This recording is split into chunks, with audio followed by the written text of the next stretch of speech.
This one here is called a bait casting rod, and its setup is a little different than this right here, which is a spinner. This one is basically for those amateurs, beginners, but depending on what kind of rod you get, depending on how expensive it could be, professionals use these as well. I'm fairly experienced with it. This is one of my favorite types of rods. I'm gonna ask you. So basically what this rod is it's a spinning rod. So you let a certain amount of line out, you reel it in, it spins, and it goes up the reel, and it brings the line in. So what I was thinking before is the fishing is kind of like tennis in terms of casting. So when you cast, you can kind of like up in like that. Oh, better like that. So, all right, we're good. So you can kind of backhand it like that, like that, or I'm not gonna cast every time. You can go forward like this, or you can go over your shoulder, depending on what kind of circumstance you're in. If you're in the trees, if you're in the clear open water, it doesn't really matter.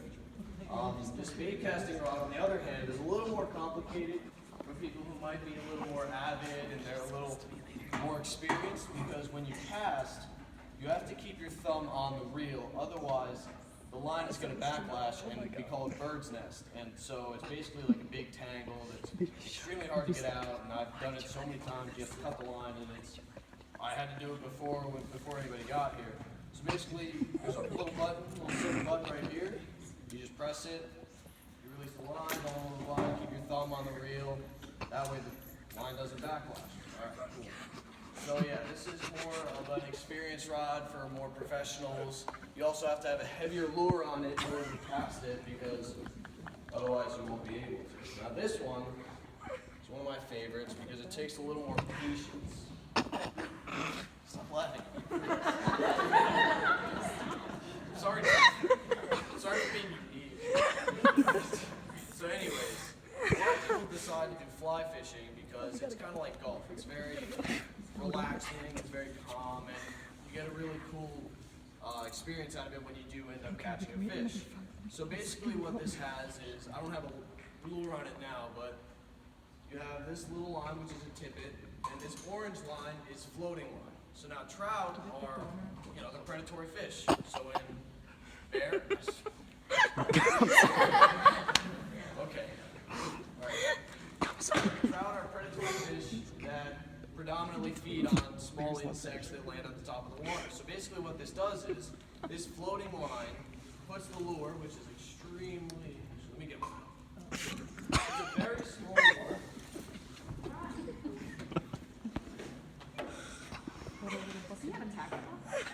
Yeah, he did.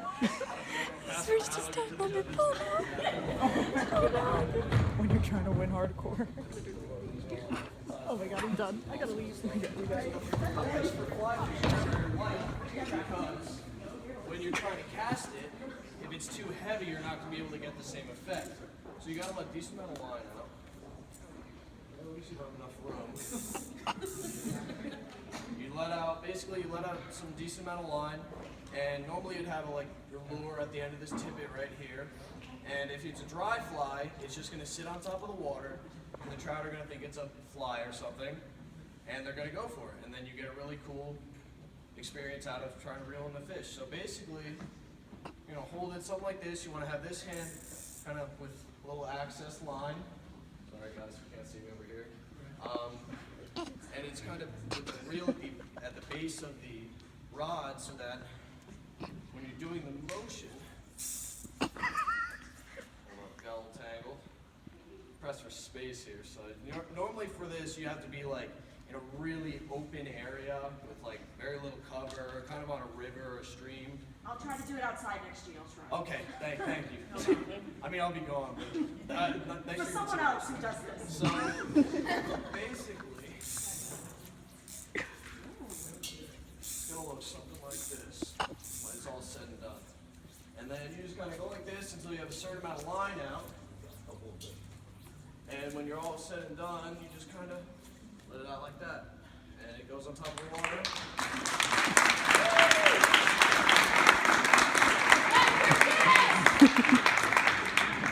So that is the basics of those three types of rods. All right.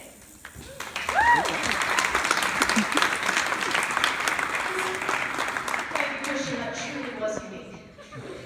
I learned so much today, more than I've ever known about fishing in my entire life. I tried. I thought it was just a stick.